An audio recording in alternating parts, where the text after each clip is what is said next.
It's just one more way of reducing your liberty and reminding you that they can fuck with you anytime they want. As long as you put up with it.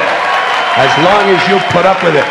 Which means, of course, anytime they want. Because that's what Americans do now. They're always willing to trade away a little of their freedom in exchange for the feeling, the illusion of security. What we have now is a completely neurotic population obsessed with security and safety and crime and drugs and cleanliness and hygiene and germs. There's another thing.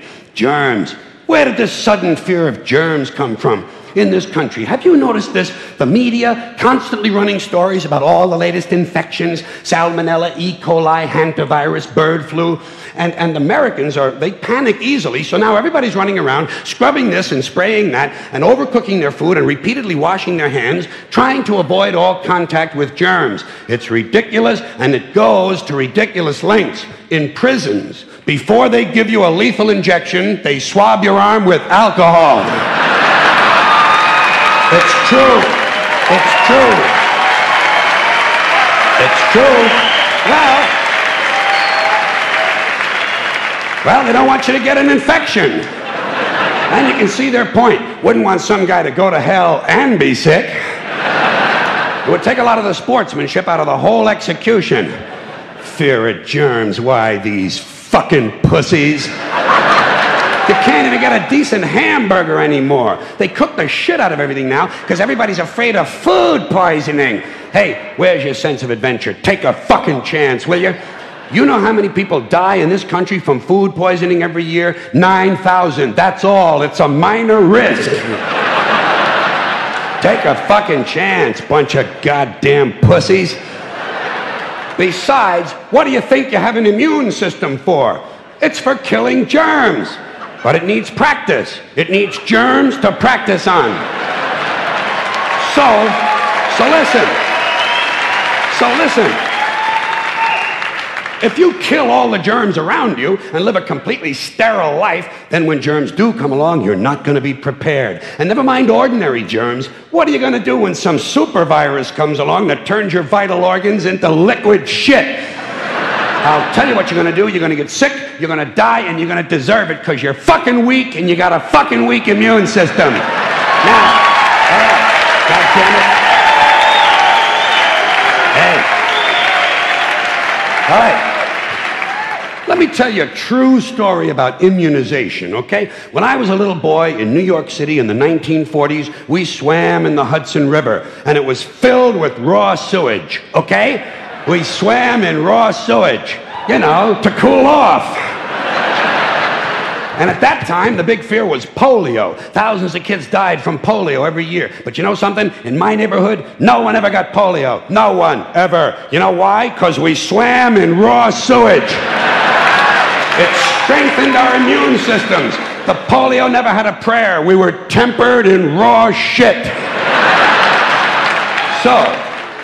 So personally, I never take any special precautions against germs. I don't shy away from people who sneeze and cough. I don't wipe off the telephone. I don't cover the toilet seat. And if I drop food on the floor, I pick it up and eat it. I eat it. Yes, I do. Even if I'm at a sidewalk cafe in Calcutta, the poor section, on New Year's morning during a soccer riot.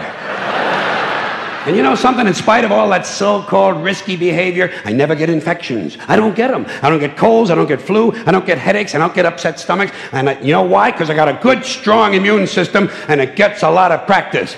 My immune system is equipped with the biological equivalent of fully automatic military assault rifles with night vision and laser scopes. And we have recently acquired phosphorus grenades, cluster bombs, and anti-personnel fragmentation mines. So, when my white blood cells are on patrol, reconnoitering my bloodstream, seeking out strangers and other undesirables, if they see any suspicious-looking germs of any kind, they don't fuck around. They whip out the weapons, they wax the motherfucker, and deposit the unlucky fellow directly into my colon. Into my colon. There's no nonsense. There's no Miranda warning. There's none of that 3 strikes and you're out shit. First defense, bam, into the colon you go. Yeah, sure. Yeah, hey. Oh. And speaking of my colon, I want you to know I don't automatically wash my hands every time I go to the bathroom, okay? Can you deal with that? Sometimes I do, sometimes I don't. You know when I wash my hands? When I shit on them. That's the only time. And you know how often that happens? Tops. 2, 3 times a week. Tops. Maybe a little more frequently over the holidays, you know what I mean? And I'll tell you something else, my well-scrubbed friends.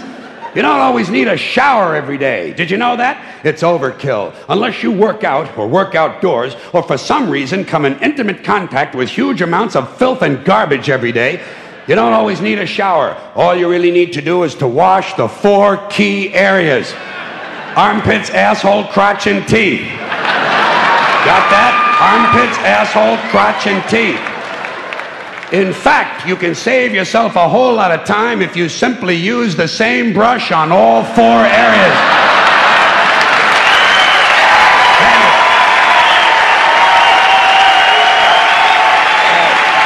Thank you. I appreciate it. Thank you. All right.